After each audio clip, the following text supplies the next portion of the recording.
Alexander Volkanovski reveals that the concussion he suffered from the Islam Makhachev knockout was actually worse than the one he received from Ilia Topuria. Despite both being tough losses, Volk says the aftermath of the Islam fight took a bigger toll on him physically. Volk said, "I had a decent concussion from Islam. I feel like I had more of a concussion from the Islam one. Even though I was knocked out longer with Ilia, I had a lot more of the symptoms with the Islam one, so I didn't have head contact training afterwards. But then when you're easing into it, making sure you're not getting hit, trying to put yourself in safer positions, and you even start camp wrong. I should have had the break. I can accept the situation, and I'll tell myself to make it work even though it's probably not going to. I'm telling you, I went in there ahead of the Islam rematch going, I'm going to be more dangerous now because I'm at 11 days. I literally told myself that. I'm literally like, this is the most dangerous you've seen me. I'm not beating him by decision. I have to go. I'm going to have to be more aggressive. I'm going to take more risks. And I literally believed it. Even with the quick turnaround against Ilia, no one could have told me any different. Everyone's like, what are you doing? You should be having a big break. It's going to affect your confidence. I'm like, bullshit. No, I ain't having it. Fight announcements. Kevin Holland versus Daniel Rodriguez is official for UFC 318 on July 19th. Holland is riding a 2-fight win streak, most recently submitting Vicente Luque in the second round. D-Rod is also coming in with back-to-back wins, including a third-round TKO over Santiago Ponzinibbio. Carlos Prates will face Jeff Neal at UFC 319 on August 16th. Prates is looking to bounce back after dropping a unanimous decision to Ian Gary in April. Jeff Neal, on the other hand, is coming off a first-round TKO win over Rafael dos Anjos after RDA suffered a knee injury mid-fight. It looks like Francis Ngannou has some fight news coming soon. Francis posted this to his Instagram today. He said, "Getting ready for what's to come."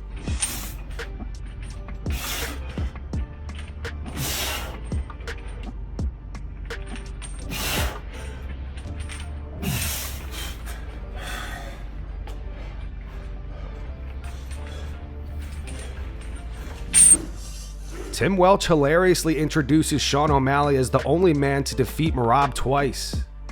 Thank you for Sugar Sean blessing us at this time. The only man to defeat Merab twice, 3-weight UFC champion.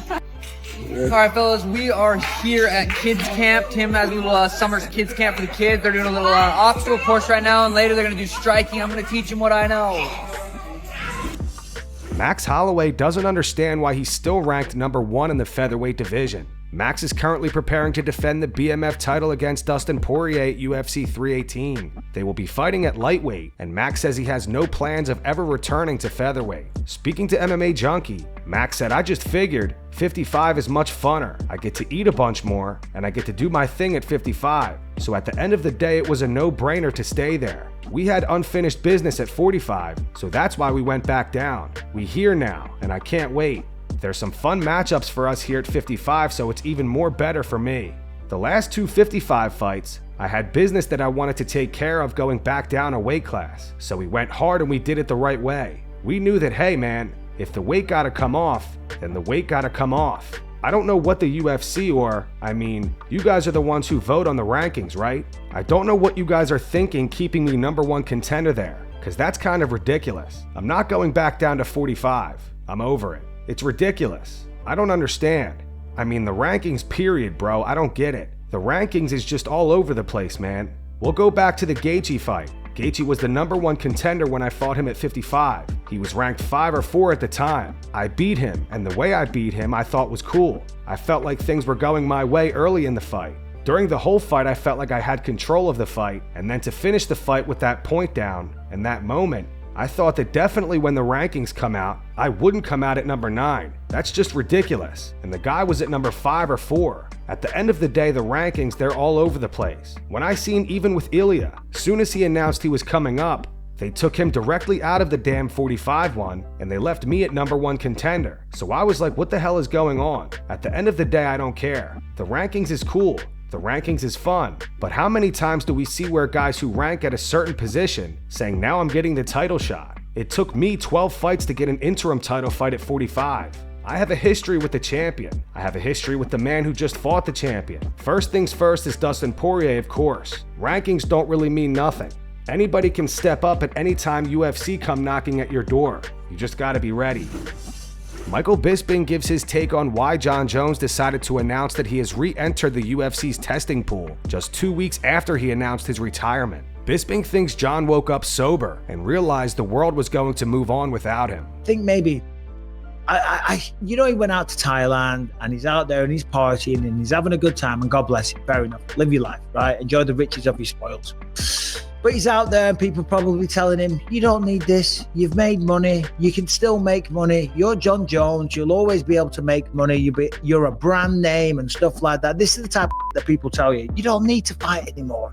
And he's like, yeah, you're right. And he's waking up hungover and partying and going to the beach and riding around on mopeds and sniffing dude's hair and whatever the flipping hell he's doing out there and getting into fights and whatnot, right? He's like, you're right, I don't need it. And I've got more money coming in next month from this lawsuit and this and that and yada, yada, yada. But you're right. Then you get home, you get back to reality, right? You wake up sober and you're like, hold on a minute, the world's moving on without me. And I still love that.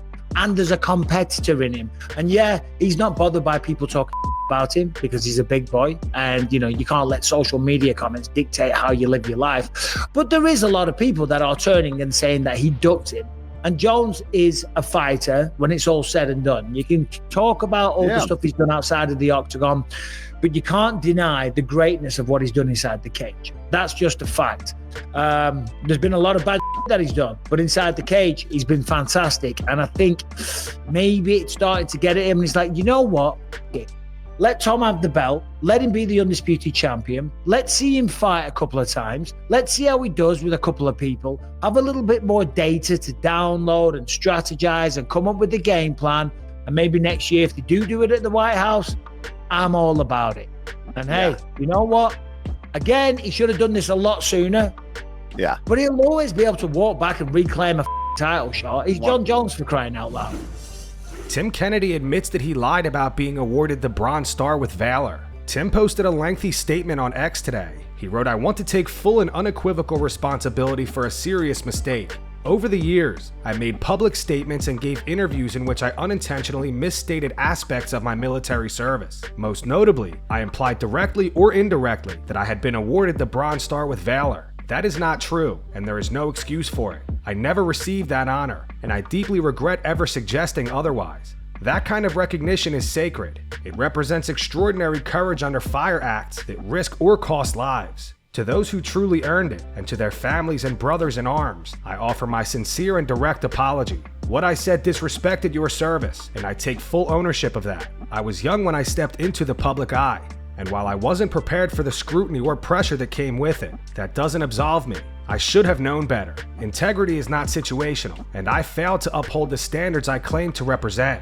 To the military and veteran community, especially those who've served in combat or lost people they love, I am deeply sorry. I know I've let many of you down. You had every right to expect more from me, and I didn't live up to that. This apology is not the end, it's the beginning. I am committed to rebuilding trust through honest reflection, visible accountability, and ongoing service to the community I misrepresented myself to. I will no longer speak about my service in a way that elevates me beyond what I actually did. From now on, my words will be guided with truth, humility, and respect. I understand that words alone don't heal disappointment or restore trust. Only time and action will. Thank you to those who have held me accountable. I will do my best to honor that accountability from this point forward." Daniel Cormier explains why he's concerned about hosting a UFC event at the White House. Who's the main event? We can't headline the White House, no disrespect to anyone, with a Russian versus a Spaniard.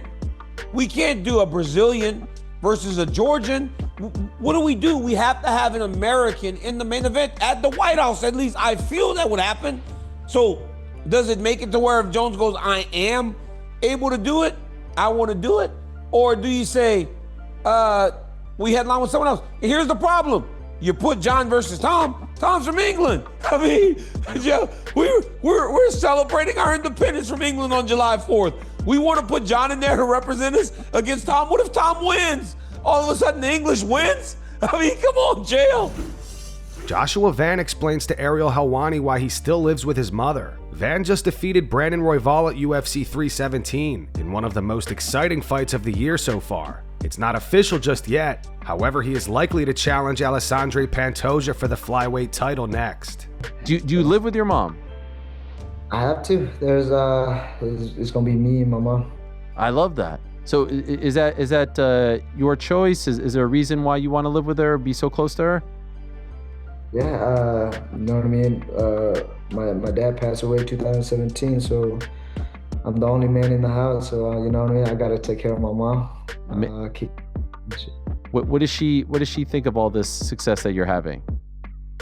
She's very happy, you know what I mean? Like I said, she supported me. You see my first fight, you know what I mean? So without her, I would have never been here. So she just very, very happy, man. You know what I mean?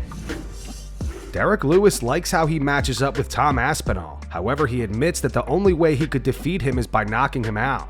Lewis is set to take on 25-year-old undefeated Taliesin Teixeira this weekend at UFC Nashville. In an interview with MMA Junkie, Derrick said, "I stand up right there with him. That'd be good to fight him before everything is said and done with. I have a couple fights left on my contract, and I would love to finish out my contract. That would be great if I can. It'd be good. Let him know I need to fight Tom Aspinall for the belt. I haven't really fought for the belt. They tried to give me a title fight when it was Stipe Miocic, and I wasn't expecting the title fight because I had a knee injury, and I ended up fighting DC's big ass on short notice. Then they tried to give me an interim title fight with Ngannou. I haven't really fought for the title with a proper build-up for a title fight, and that time to train and everything like that mentally. I believe Aspinall is a good matchup. Knocking him out is all I could do. What do you think I'm going to do? Tap him out with a submission or something? I'm just looking to knock guys out. Every punch I'm throwing, I'm looking to knock their head off. I'm not trying to waste anything." Dana White revealed the full lineup for UFC 318 and has been receiving some backlash over it. He posted the card to his Instagram with the caption, "This card is so badass." We have Max Holloway versus Dustin Poirier for the BMF belt in the main event, Paulo Costa versus Roman Kopylov in the co-main, Kevin Holland versus Daniel Rodriguez, Dan Ige versus Patricio Pitbull, and Michael Johnson versus Daniel Zellhuber. To read off some of the top comments on the post, "No it ain't, gang. Paulo Costa co-main on a pay-per-view in 2025 with laughing crying emojis. This is one of the cards of all time. Fight night type of card. And card is honestly mid. What do you guys think about the UFC 318 lineup? Post your opinions in the comments." And that's going to wrap it up for the news. Thanks for watching. For daily MMA news and content, subscribe to Full Mount MMA and click the bell icon to be notified when we post videos. Here are the 3 top comments from last video. The first one's from Fresh Produce. It says, "No one cares about Jones. Let's move on." The second one's from Red33. It's in reference to Alex Bejeda pranking Nina Drama. It says, "Alex giving Nina a garage facial is wild." And the final one's from Tyler. It's in reference to DC's truck being found by the San Jose Police Department. It says, "Albuquerque PD found my truck. Daniel Cormier." Those were the 3 top comments from last video. If you want to be featured in the next one, all you have to do is comment down below. And if you missed yesterday's news, click the video on screen right now to get caught up.